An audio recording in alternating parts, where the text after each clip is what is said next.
Okay, so today we're going to be changing out a walking belt. This video is going to cover changing out a walking belt, but included in that, if you follow these steps, you'll also know how to change out bad rollers as well as bad drive belts. First step, clear your workspace if possible. If not, if you're at a small club, you'll just have the added challenge of working around other treadmills. Gather your tools. Make sure you have all the tools necessary before you start so you're not fumbling around looking for them or losing time because you're looking for tools. I have drills, screwdrivers, assorted Allen keys, and assorted lengths of Allen keys. First step, I will remove the rear cover and the hood cover. The rear cover has a Phillips head screw there and there. There's 532 Allen key bolts, 1, 2, 3, and 4. Just remove those, pop this off. This is always full of dust, so just be careful that the dust doesn't get all over you. And just make sure you can either dump it in the trash or vacuum it up and clean it up when you're done. Remove the hood cover. The hood cover has 4 3/16 bolts, 1, 2, 3, and 4. Go ahead and remove all those. Next, I remove the walking belt. So I just use a knife. Start here at the beginning of the roller, and I cut it off, and then I roll it up, get it out of my way, throw it in the trash. Next, I'm going to remove my rear roller. Now, when you install a brand new rear roller, it doesn't matter right or left, but after it's been installed and it's been running, the bearings on the inside of the roller develop memory, and they're used to going one way. So if you take it off and you reinstall it the other way, the bearings are going to be rolling backwards, and then a week later you're going to get reports of a roller gone bad. So whenever you take it off, just use a Sharpie and write an R for right side or an L for a left side, so that way you don't get mixed up and reinstall it backwards. Obviously, whenever we pull this off, we're going to clean this roller and remove all the excess wax and gunk that's on here. To remove the rear roller, there's a 732 Allen key here and here. Just pull those bolts out and then lift this roller out of place. Next, we'll need to remove the drive belt. So we'll need to loosen the tension from the tension arm. To release the tension from the tension arm, we have a 732 Allen key bolt here, and it's going to be a 9/16 nut here. So I just use a wrench, put that in place, and remove it like so. It'll leave all the tension off of here, lift it off. Once that's off here, then we'll come around to the other side. There is a 532 Allen key nut here, and you back that out. Obviously, this motor controller is in the way. The motor controller is mounted with 2 Phillips head screws. You remove that Phillips head screw there and the Phillips head screw there. We'll move it, tilt it out of the way. That way we can access the 532 Allen key here. Back that out. With that out of place, we can just pull it this way and lift out of place. Okay, so to access this, I use a 90-degree tool. So I've got this 90-degree tool. I put my chuck in there, put my 532 on the chuck, into my screw gun. That way I can easily access this nut and not have to sit there fighting with it. I just drop the hardware into the cup rest here. I already released the tension from the tension arm, so now I'll just give it a quick tug. Just pulls that out of the slot, and I'm able to lift this out of place. Now I can clean this roller and then move forward. Okay, now we need to remove the entire deck. So to remove the deck, I've got a 732 bolt here and a 9/16 nut there. That's on both sides of the mounts. That'll be 9/16 nut here, 732 bolt there. Up front on these mounts, that'll be 3/16 nut connected there and there. So we're going to remove all those, and then that will free the deck. Now that we have all the hardware removed, we will take the deck off of the treadmill, flip the deck upside down, and then take off the hardware, reinstall the opposite way, so that way there'll be the side with the fresh coating of wax exposed. So you can see this is the worn, ugly side, and this side, although dusty, has a fresh coat of wax. We will clean it and then reinstall. Okay, so next step is we're going to remove this deck. It's a little heavy, but it can be done. You just got to make sure you're being careful. But we'll lift up a little bit, and I will walk one side out, and then I'll walk on the other side, and then now it's free. Now that it's free, I can just stand it up, pick it up, and move to a free spot. You can use the armrest of the treadmill or a rower or something, but just get it to a spot where it can stand up. Okay, now that it's a spot where it can stand up, I'm going to remove all the hardware from here and here. Again, same thing. It's 9/16 nuts, 732 bolts all through there. Okay, so that's how we're going to remove them. So before you get to removing all the hardware, we'll need to remove the side covers. The side covers are held on with nothing more than Velcro, so you just pull those off.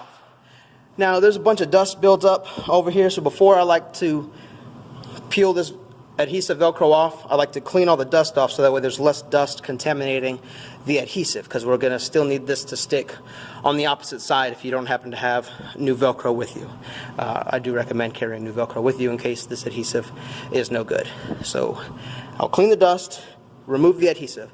Whenever I remove it, I'm just going to peel this off, maintain it in my hand, and then I'm just going to stick the Velcro right back onto this Velcro, so that way when I place this back onto the deck on the opposite side, everything's aligned perfectly. Now I will clean both sides completely free of dust. So you see now this is the fresh wax coating side, so you can see wax there. That's the wax.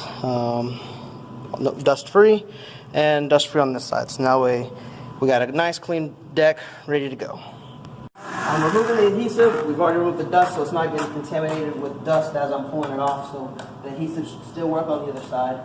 Pulling it off and just sticking the Velcro to the Velcro, keeping the adhesive clean and good to go. And I'm going to do that to both of them. Okay, cool. So it's time to remove these. So what I'm going to do is, I got it here, 732, 9/16. Take it off. I'll just hand tighten it and just to keep them together. And I'll drop it into the cup holder there, or I can drop it into the magnet bowl, whichever works easier for you. If you have a magnet bowl, it'll stick to the frame right here, so that's real close, nice and easy. So whatever works better for you, just make sure you keep it close by. Ready to go.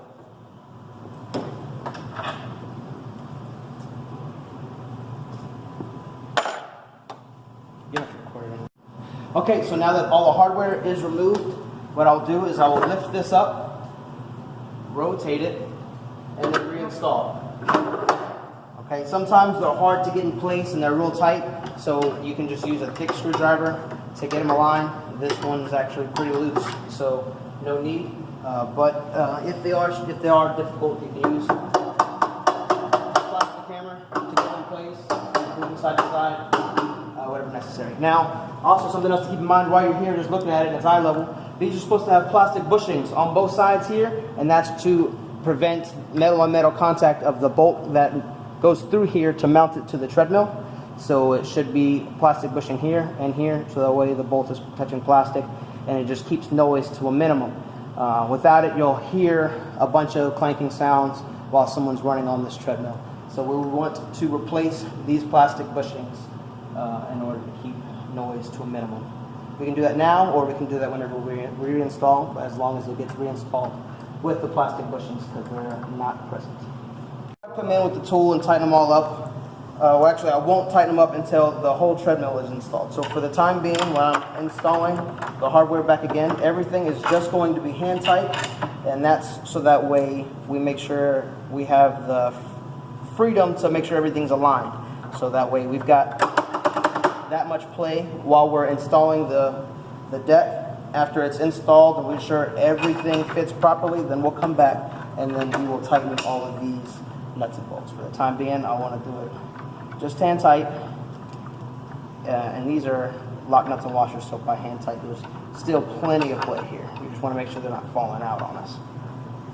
Okay, we're going to do the exact same thing on this side. We're going to remove the hardware, so that way we can lift this up and rotate it. Now whenever you happen to be here and you have an older style treadmill, you'll see that they'll have the really thin belt guides. These ones are obsolete and they're not supposed to be used anymore because there's a lot thicker one and they do a better job of holding the belts in place. Also, whenever you reinstall it to the thicker one, we'll use the inside hole instead of the outside hole instead of the inside hole. So we'll take this off, and it's easier to remove this after it's off the belt, because obviously we can't get a wrench in to get to that Allen key head while the deck is in place. So we'll remove this frame, then we will remove this belt guide, then we'll reinstall the thicker belt guide. So like I said, it's easier to remove these once the bracket's removed, because now we have access to that. So you can just use this here. You might need vice grips or pliers to stop it from spinning, so it'll just free spin. Sometimes you can just grip it with your hands, but I'll just use some vice grips. Hold that still, remove the bolt, and I'll remove these thin old ones if they are still installed, and then reinstall these thick new ones, and then I'll install it to the other hole, this hole here, instead of this hole here. Okay, so now that we have the new belt guides in place and installed, so then we're going to hand tighten the hardware into place here. Once that's all done, then we will remove this right here. It's just a big Phillips right there, and we will reinstall on the same spot, just opposite side of the deck. Once that deck is ready, we can get the belt on it and install it onto the treadmill. Okay, so there'll be times whenever you install everything and then you got a belt that just will not stay aligned. So there's a couple things that can cause that. One are mixed matched rollers. So anytime you replace rollers, you always must replace both. So that way you're sure that those rollers belong together. So when you order, you find your front roller is bad and you order new rollers, so then you're going to replace both rollers, order 2 new rollers, so that way you're sure you have the 2 newest up-to-date roller. Because if you have one new up-to-date roller with one old outdated roller and they don't match because they do some sort of crazy geometry with it, it's not going to work. Another thing is the old belt guides. Those cause problems, so these ones are usually a lot better. And then if you've got 2 matching new rollers and you've got 2 new belt guides and you're still having problems, sometimes one of these might be bent in or out, pushing the belts one way or another. So if I find that it's just not staying aligned and I can look underneath and these just aren't making enough contact or making too much contact, you just gotta kind of push on them and bend them whichever direction you feel like is necessary to maintain contact with the belt, proportionate, same on each side, so that way it stays aligned. Obviously you don't want it intruding on the belt too much, and then it's just causing additional friction, causing it to wear on the belt and prematurely ruining the belt. So just kind of keep that in mind. If it's constantly just going this way, look underneath and see if maybe this is not stopping it, or see if maybe this one is too far in and it's causing it to push that way. So just make sure they're kind of even. I don't know if I don't know what the trainers or the cleaning crew, if something happens that bends it over. Usually, if you can't figure out why it's not aligned, sometimes it's this, and sometimes it's the rollers. So you just got to kind of play with it and figure it out. Okay, so once you get your belts open, there's 2 different types of belts, so just look and see what kind of belt you have. This one we kind of refer to as the orange peel belt. It has kind of an orange peel texture to it. The belts, most of the time, will have a directional arrow on them telling you which direction the belt needs to be traveling. So obviously don't install the belt backwards because that's a no-go. The other type of belt is this one here. You can see it looks significantly different. It's not a orange peel texture. It's more of a rough type of texture than this orange peel type of texture. This belt does not require the braking wax, therefore does not require the deck to be flipped and the hardware to be changed. However, since this belt does not require the braking wax, it does require monthly, if not bi-monthly, lubrication. So you will constantly be re-lubricating this belt or else it will go bad.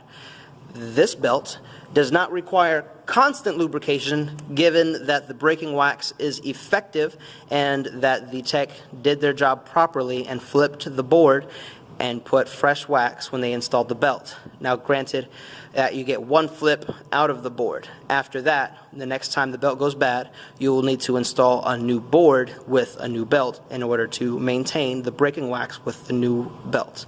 If you put one of these belts on without fresh wax, this belt will go bad very, very shortly, and it will be due to poor technician or due to poor maintenance rather than it being a bad belt. And you do not want any damages to be your fault. So make sure if you install this one, which is the more common belt, because these are the ones moving forward. These are the belts for the older treadmills, and they're being phased out.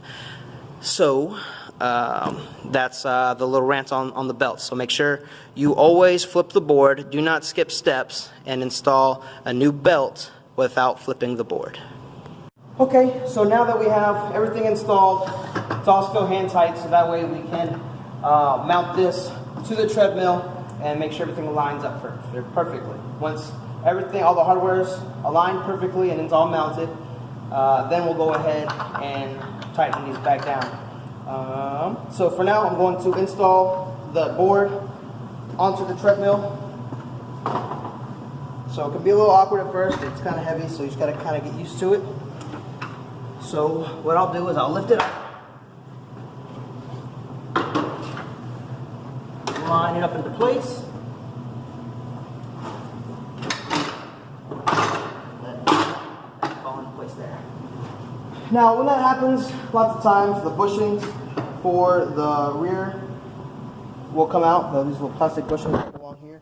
So just make sure if they come out, you reinstall them and make sure all four are in on the one here, here, there, and there. So make sure they're all in place, and then slowly let this down. And then before we install the belts, make sure the arrows are moving in the proper direction. So if there's an arrow on it, make sure it's running this way, so that way you know the treadmill runs this way. And then sometimes it's easier to install the hardware on one side. So we'll mount the hardware on this side and that side, so that way we can easily lift this side to get the belt on without this side coming out. Okay, so whenever you're reinstalling the hardware, make sure you reinstall the hardware the same way it came off. If something was missing when you took it off, document it. You should have spare hardware on you, so you should replace it. So, for example here, there should be 2 washers on the outside, 1 washer on the inside. This one was missing, so I'm going to replace it to make sure I still have the proper hardware. So 2 washers outside, 1 washer inside, followed by a lock nut.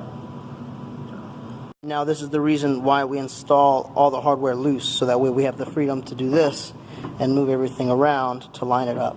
Now this deck cushion here is made completely out of rubber, and there's just got a little insert in there to screw into.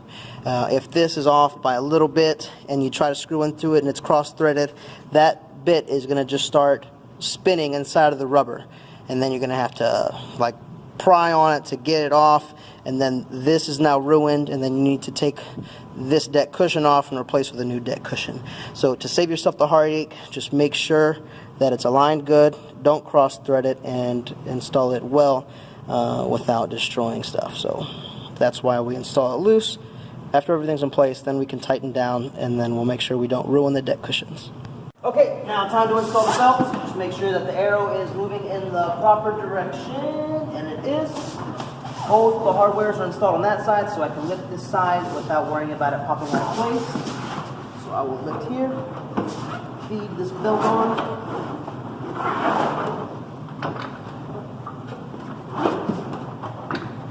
And then move to the rear. And do the same thing.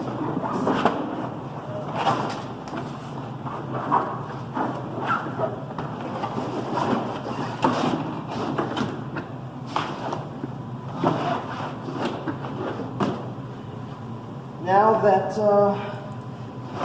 the belt is in place, I can go ahead and install the rest of the hardware to the rest of the board. Okay, so now all the hardware is in place. So now I can go through and tighten everything down, making sure that it is in place and it's not going to back itself out. I'll turn it off now. Okay, so a quick rant. So whenever you're changing a treadmill belt or doing any kind of work on a treadmill, you obviously know that you need to bring the belt if you need to replace the belt. But every tech should know to have certain things on them if they're doing certain jobs.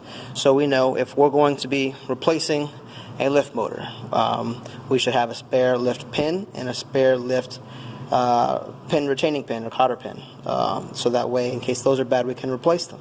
As well as we should have the bushings that go on both sides and the bushings that go into the hole, so that way there's not metal on metal contact, and it keeps the lift motor sturdy in place, and then it keeps noise to a minimum. As well as here we should always have spare deck cushions in case we ruin the deck cushions. We should have spare deck guides in case there's the wrong ones currently installed, or if the ones that are on are damaged. We should have spare bolts and washers in case these get stripped, or in case the bushings are missing or there's washers missing. Those should be all ready to go to be replaced in case there's anything missing.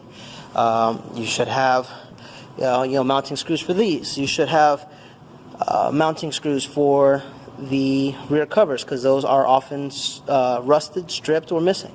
So every tech should make sure they have not just the part that they need, but they should have all the required hardware in order to replace every part. So in case something is stripped, if something is damaged, if something is missing, you can replace it then, because it's really embarrassing to start a repair, you replace a belt, and all the bushings are missing.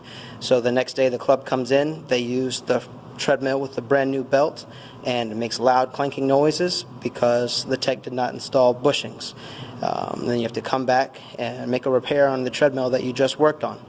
So you should be able to do everything right the first time, instead of having to come back, take a whole treadmill apart just to put in plastic bushings. So there's my rant on making sure that you have all the required materials with you when you come to work. Okay, so now that all the mounts are in place, the belt is in place, now we can go through and finally tighten all these down. Again, that's the 732 Allen key and the 9/16 wrench. We'll tighten down all 9 of them. 3, 6, 9, 12. Sorry, all 12 of them. Now that the belt's in place, the next step is to put the rear roller back into its position, keeping in mind to keep the right side on the right side, left side on the left side, so that way the bearings continue to spin in the same direction that they've been spinning. Alright, so now we will install the front roller. So to install the front roller, we'll slide this over, grab the drive belt, and I'll just use the drive belt, put it onto the pulley, use that to guide itself in. Put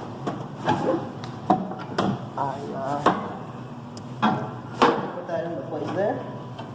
Come over here to the front, and then look over here. On. I'll feed this collar into the sleeve here, and it shouldn't be too difficult. You should just be able to feed it right in there, and then now it's in place. So then what I'm going to do is install the hardware from this to go in here. That's that 532 Allen key bolt, and then I'll do the front drive belt, and then I'll do the 2 bolts for the rear roller. Okay, so if you have trouble lining this up, all you got to do is use a screwdriver here to get it lined up. You get the screwdriver through the hole there and carefully turn it, and then now it's all aligned. And so then I just got to use my 90-degree to tighten this thing up. Just feed it through, and then I just got to tighten it with that. Okay, so to get the drive belt in place, obviously we need to get it on here and onto here. So first we make sure we got this up as far as we can get it while it's on. Then what we'll do is, sometimes it's harder than others, but essentially you just walk it on just like that.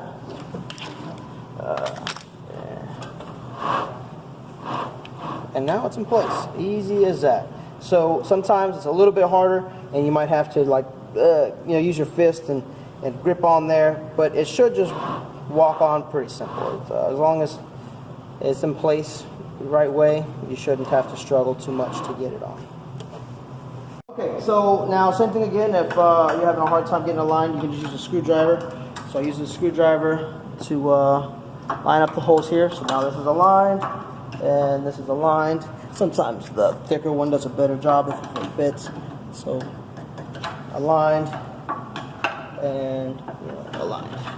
And then now that we're talking about alignment, make sure the belt is kind of centered between it already. Before we do the tension, make sure it's as close to the center as possible. Okay, belt's about centered. Now we can go ahead and tighten them up.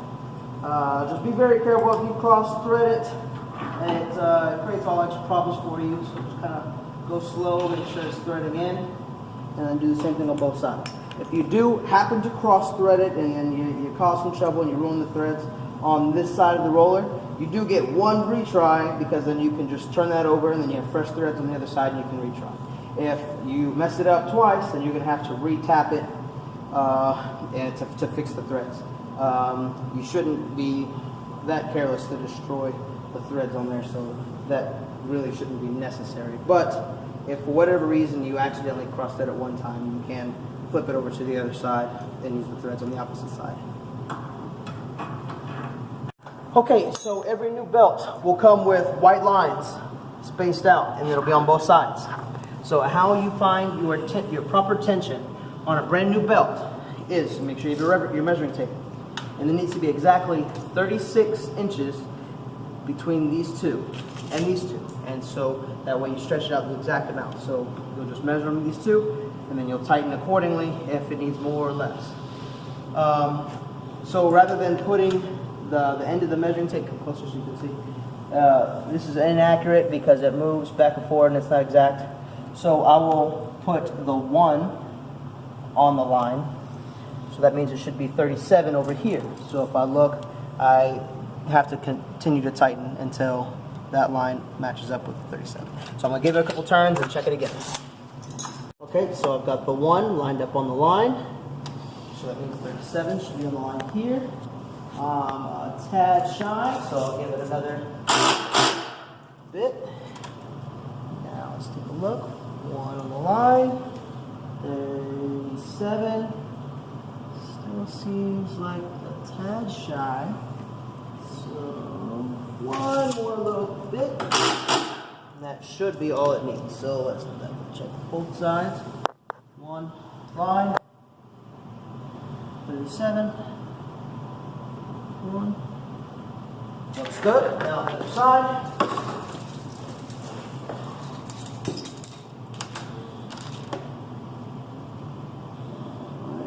On the line. 37 on the line. Now in theory, this should be perfect. This should stay centered, and it should not skip if we stomp on it. So in theory, this is what perfect is. So after we turn it on, we'll test it obviously and still make sure that it's not going to jump side to side and that it's not going to skip. But in theory, this is right. And 99% of the time, it is. Every now and then, you might still have to make small adjustments. But for the most part, once you've reached the 36 inches, it should be right. And again, just a quick measuring tip, because if you measure from the end of the tape measure and it moves, and you might be inaccurate. So I usually start at the 1 and measure to 37 rather than start from 0 and measure to 36. And that's it. Okay, so now I need to tighten the drive belt. So first, what I do is I get my magnetic level and I place it onto the arm of the tension arm. And I'll tighten down until the level is level between the top of the motor and the tension arm. And I'll use my 732 Allen key bit with my 9/16 wrench to tighten it.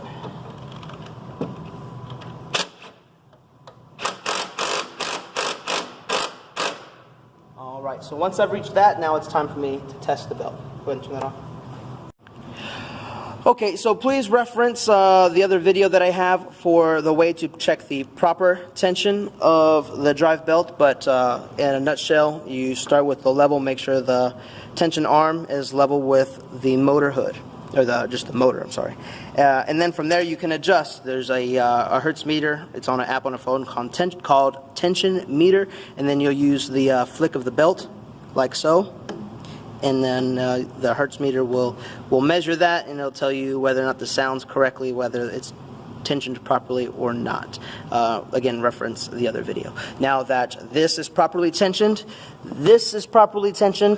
we can go ahead, plug it in, and give it a test run to make sure that it's running properly.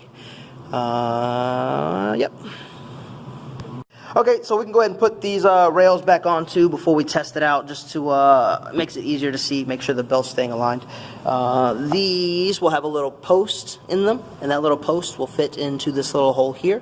It's got the fresh adhesive on there, so just be careful so that way you're not trying to slide it into place. Try to get it right the first time. Just line the post up first, and then everything else should just fall in line. And then once that's on, then we'll test the treadmill. Okay, once you got them on, like I said, you follow the posts, you line them up, just walk them on, and then I just kind of step on them if you make sure that the adhesive sets in, so just kind of do that. All right, now we can plug it in and test this treadmill. So I'm going to want to have a 732 Allen key handy, so that way whenever I hit start, in case the belt just happens to jump one way or the other, I can adjust it from there. So if the belt is moving this way, I can either tighten this side to pull the roller. If I tighten this side, it'll pull the roller back, which will cause the belt to go back this way, and then the opposite. So if I tighten this one, it'll pull the roller back, causing the belt to go that way. So and then exact opposite if you loosen it. So if I loosen this side, it causes the roller to go in, which will pull the belt this way. If I loosen the belt on this side, it will cause the belt to go in, and it will pull the belt to this side. So with that being said, we'll go ahead and start it. Make sure it stays aligned. If it's unaligned, then I will tighten or loosen whichever side necessary in order to center the belt. Once it's centered and maintaining center, then I will give it a stomp test to make sure that it's still properly tensioned. Since we used the lines and measured everything out, it was right the first time and there was no adjustments needed, so it stayed centered after being started the first time. So now we can go ahead and give it a stomp test. Okay, so for a stomp test, just make sure it's running on 5, and then all you'll do is just take a foot, just like that. No more force is needed, and you're just seeing if you're getting it to stick. If the drive belt, if the walking belt would stop when I did that, then we would know that we would need to tension up the walking belt. If we heard a screech come from the drive belt when we did it, we would know we would need to tension up the drive belt. So drive belt screech, tighten that. If this skips, tighten this. So both were good, so then we can stop the test and put everything back together. So the only thing we have left to do now is I'm going to put the hardware back into the motor controller and just secure that back down with the 2 Phillips head screws. Then I will put the rear cover back on with the 2 Phillips head screws and the 4 532 Allen keys. Then I will put the hood cover back on with the 4 3/16 Allen key bolts, and at that point everything will be installed correctly. The treadmill has been tested, it runs properly. I'll put it back into its position and return it to service. I will then leave any notes of any findings of additional repairs needed for the club, and then submit my notes so that way we can order the parts necessary. At this point, I'll end this video. If you have any problems, questions, concerns, you have any better ways to do it, or any recommendations, please give me a call or an email. If you found this video to be with not enough information, or if you have questions, please give me a call or email. That way I can update it to make it more suited to your needs. All right, thanks a lot. All right, bye.